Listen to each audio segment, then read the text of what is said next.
The rising sun cast long shadows across the deck of the Akagi as Admiral Isoroku Yamamoto gazed toward the eastern horizon. 6 months after the triumph at Pearl Harbor, Japan stood at the precipice of another decisive victory. The date was June 4th, 1942, a day that would forever alter the course of the Pacific War, though not in the way Japan's high command anticipated. The Americans are still reeling from our victories, Admiral Chuchi Nagumo told his officers that morning, his voice carrying the confidence of a naval force that had known only triumph since December 7th. Midway will fall, and with it, any hope America has of challenging our dominance in the Pacific. Japan's combined fleet represented the culmination of decades of naval development and tactical innovation. 4 fleet carriers, Akagi, Kaga, Soryu, and Hiryu, formed the core of the most powerful carrier strike force the world had ever seen. Their flight decks bustled with activity as pilots prepared for what they believed would be a straightforward operation: neutralize American forces at Midway Atoll, drawing out and destroying what remained of the U.S. Pacific Fleet. This historical context draws from records in the Japanese Naval Archives, declassified in 1972, revealing the striking confidence that permeated the Japanese command structure prior to engagement. The plan had been Yamamoto's brainchild. As architect of the Pearl Harbor attack, he understood that Japan had failed to deliver a killing blow to American naval power. The American aircraft carriers had been absent during the December raid, a stroke of fortune for the Americans that Yamamoto was determined to rectify. By seizing Midway, Japan would extend its defensive perimeter while luring the American carriers into a decisive battle. What Japan's leadership failed to recognize was that their communications had been compromised. Naval Intelligence Officer Kamito Kurishima, reviewing intercepted American transmissions, had dismissed reports suggesting unusual activity in the American fleet. The Japanese code named the operation Mi, confident their intentions remained secret. On the flag bridge of the Akagi, Commander Minoru Jinda, the brilliant tactical planner who had helped design the Pearl Harbor attack, reviewed the battle plans once more. The first wave would neutralize Midway's defenses, the second would finish any remaining resistance, and then Japan's carriers would turn their full attention to the American fleet, should it appear. Japanese pilots shared sake the night before, making traditional pledges to their emperor and homeland. Lieutenant Joichi Tominaga, who would lead the first strike against Midway, wrote in his diary, "Tomorrow we strike another blow that will echo through history. The Americans cannot stand against the might we have assembled." As dawn broke on that fateful June morning, Japan's carrier fleet maintained radio silence, moving steadily through the vast Pacific toward their objective. Admiral Nagumo ordered the first wave launched at 4:25 in the morning. 108 aircraft roared off the decks of the 4 carriers, their pilots confident and their mission clear. What they could not know was that American carriers Yorktown, Enterprise, and Hornet were already positioned northeast of Midway, their presence unknown to Japanese command. Admiral Chester Nimitz had deployed them based on intelligence from Station HYPO, which had broken Japanese naval codes. As Tominaga's strike force disappeared over the horizon toward Midway, Nagumo awaited their reports with the calm demeanor of a commander who believed victory was inevitable. The Imperial Japanese Navy, undefeated in modern naval warfare, saw no reason to expect anything but another triumph to add to their growing empire. Lieutenant Tominaga's voice crackled over the radio at 5:55 in the morning, his message sending the first ripple of concern through the Japanese command. Midway is well defended. Second wave necessary. The Americans had fortified the tiny atoll far beyond Japanese expectations, and the initial bombing run had failed to neutralize the airfield. Admiral Nagumo faced his first critical decision of the day. His carriers had a second wave of aircraft armed with torpedoes and armor-piercing bombs, weapons designed to sink ships, not destroy land installations. Rearming them for a second strike against Midway would take time, leaving his carriers vulnerable. Intelligence reports indicated no American carriers in the vicinity, but caution suggested keeping his options open. "We will rearm for a second Midway strike," Nagumo announced after brief deliberation. Clear the hangar decks. According to Memoirs of Surviving Staff Officer Minoru Genda, published in The Battle That Doomed an Empire, 1968, this decision marked the first critical misstep in Japan's battle plan. Below decks on the carriers, ordnance teams began the laborious process of removing torpedoes from aircraft and replacing them with high-explosive bombs suitable for land targets. Flight decks became congested with fueled aircraft and exposed munitions, a dangerous situation for any carrier, but standard practice for the Japanese Navy. At 7:28, a scout plane from the cruiser Tone radioed a sighting that changed everything. 10 enemy ships sighted, bearing 280 degrees, distance 240 miles. The delayed report. The scout had launched 45 minutes late, struck Nagumo's headquarters like a physical blow.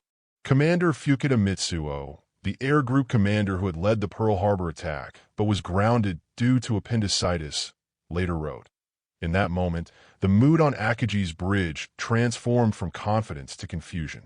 We had trained for many contingencies, but this timing was the worst possible scenario." Nagumo reversed his previous order, commanding that aircraft be rearmed once again with anti-ship weapons.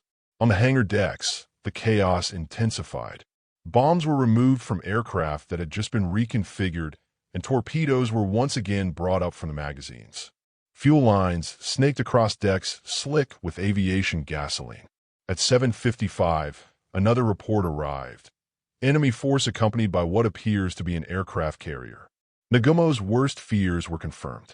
The Americans had carriers in the area, and his own strike force was in disarray, half armed for land attack, half for naval combat. Vice Admiral Taman Yamaguchi, aboard the Hiryu, urged immediate action. "We must strike now with what we have," he insisted over the radio. But Nagumo chose to wait until his complete air groups could be properly armed and launched together, a traditional doctrine of concentrated force that had served Japan well until this moment. At 8:20, as Japanese crews frantically worked to prepare a cohesive strike force, the first American aircraft appeared on the horizon. Lieutenant Joichi Tomonaga, who had returned from the Midway strike, reported with alarm. Enemy carrier aircraft approaching. The Zeros of the Combat Air Patrol scrambled to intercept, but they were too few and positioned too low. American torpedo bombers from the USS Hornet, flying without fighter escort, pressed their attack against overwhelming odds.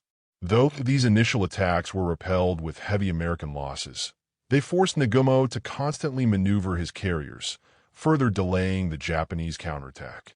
"We are swatting them from the sky," radioed Zero Pilot Petty Officer Masanobu Ibusuki.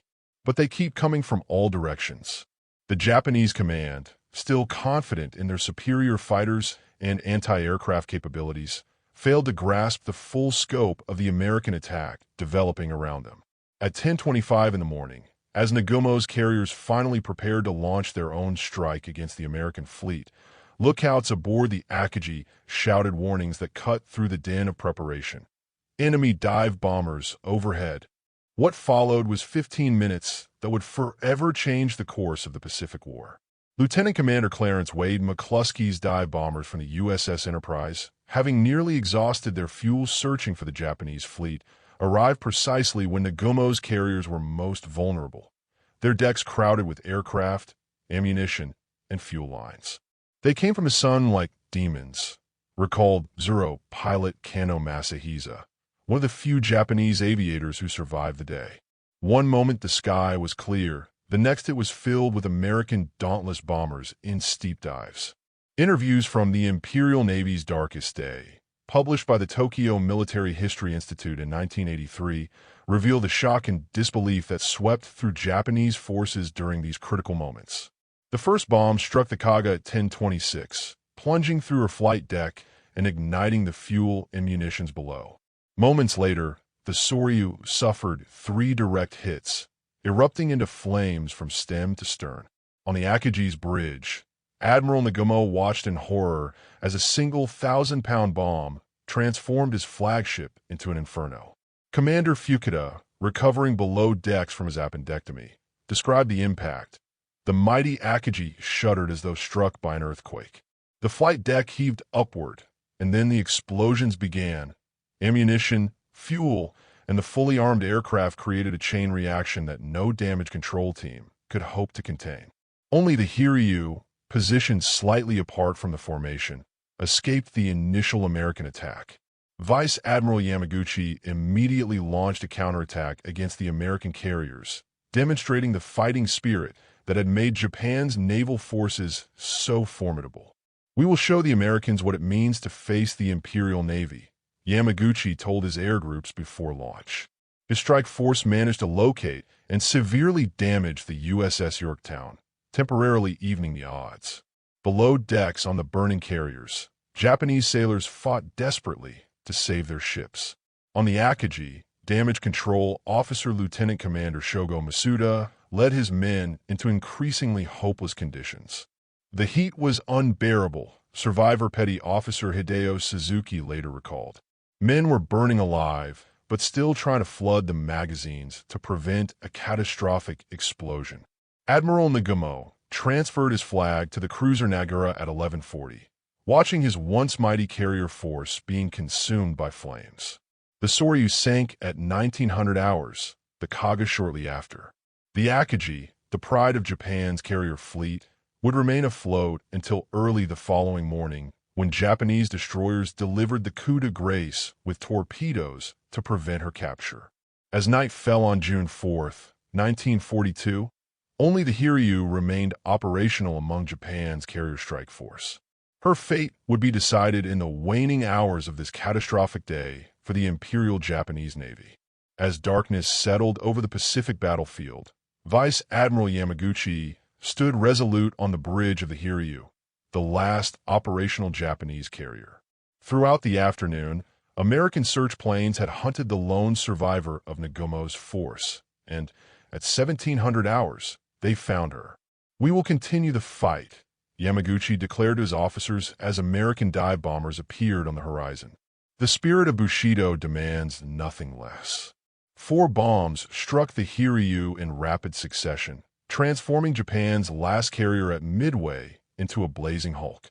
Unlike Nagumo, Yamaguchi refused to leave his stricken vessel. In a final radio transmission to Admiral Yamamoto, he stated, "I apologize for failing in my duty. Please understand that we have fought to the last." Documents from the Imperial War Archives, revealed in Samurai at Sea, 1995, confirm that Yamaguchi and Captain Tomio Kaku chose to go down with their ship, embodying the warrior code that defined Japan's military ethos.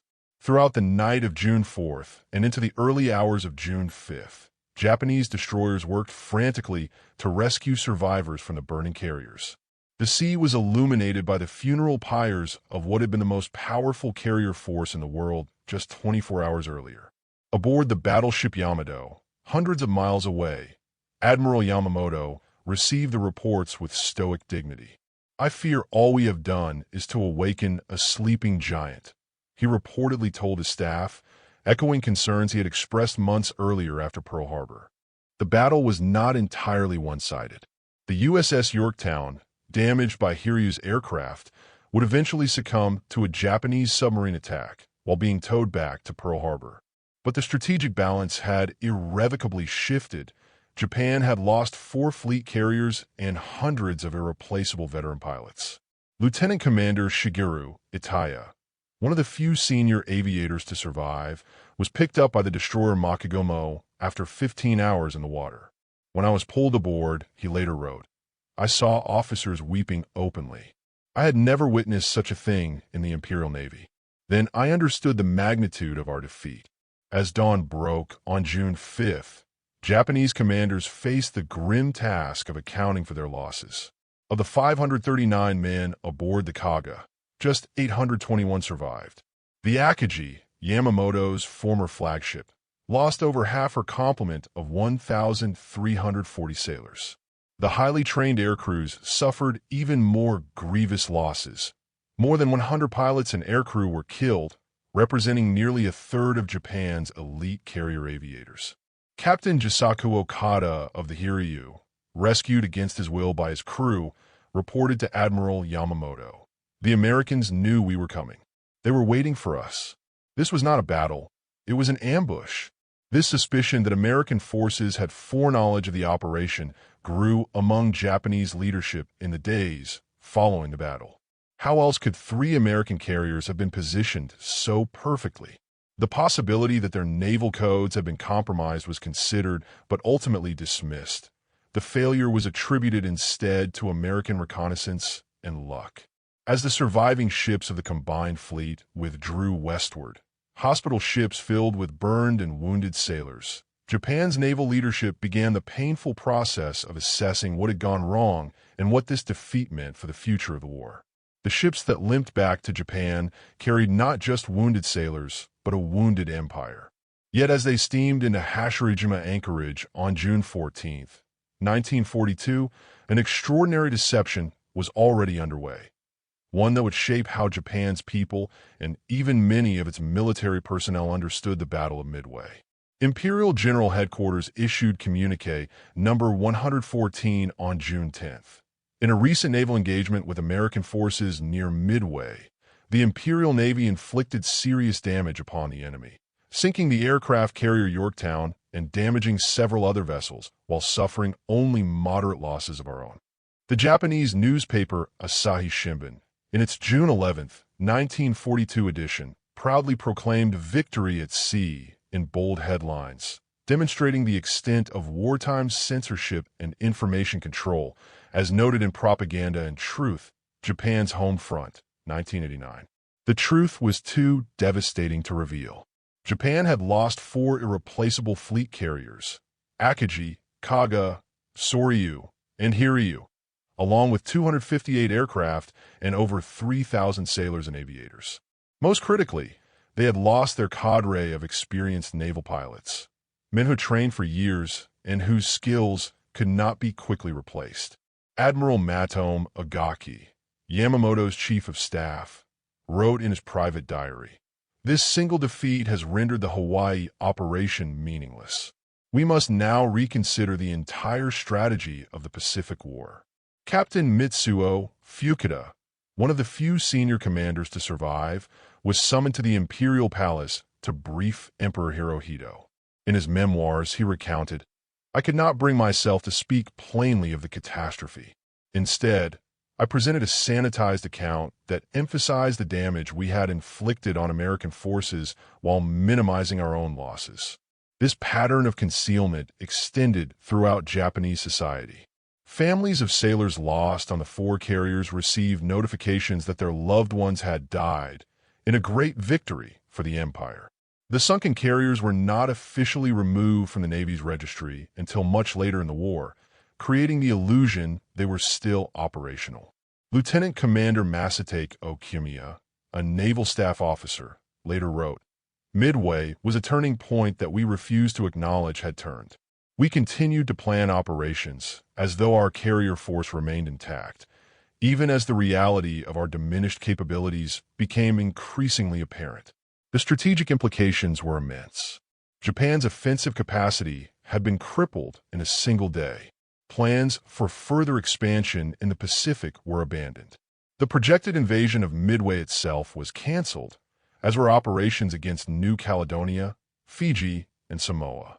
Admiral Yamamoto redirected Japan's remaining naval strength toward the Solomon Islands, hoping to check the American advance that he now knew would come.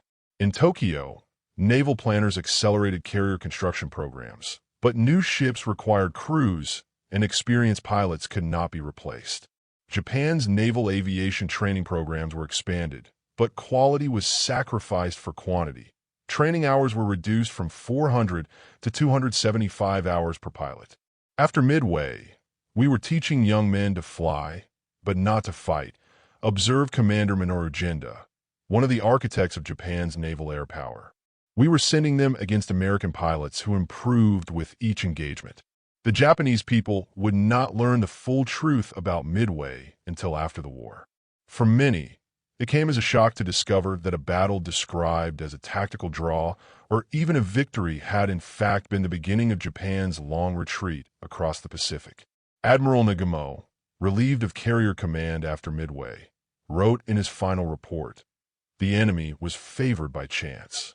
Another day, another situation, and the outcome would have been different." This sentiment, that Midway was lost to bad luck rather than American skill or Japanese miscalculation, persisted in Japan's naval circles for decades. But among those who had witnessed the burning carriers and the countless men lost to the sea, there was no escaping the truth. Midway had been more than a battle lost. It was the moment when Japan's dreams of Pacific dominance began to sink beneath the waves, just as surely as their once mighty carriers.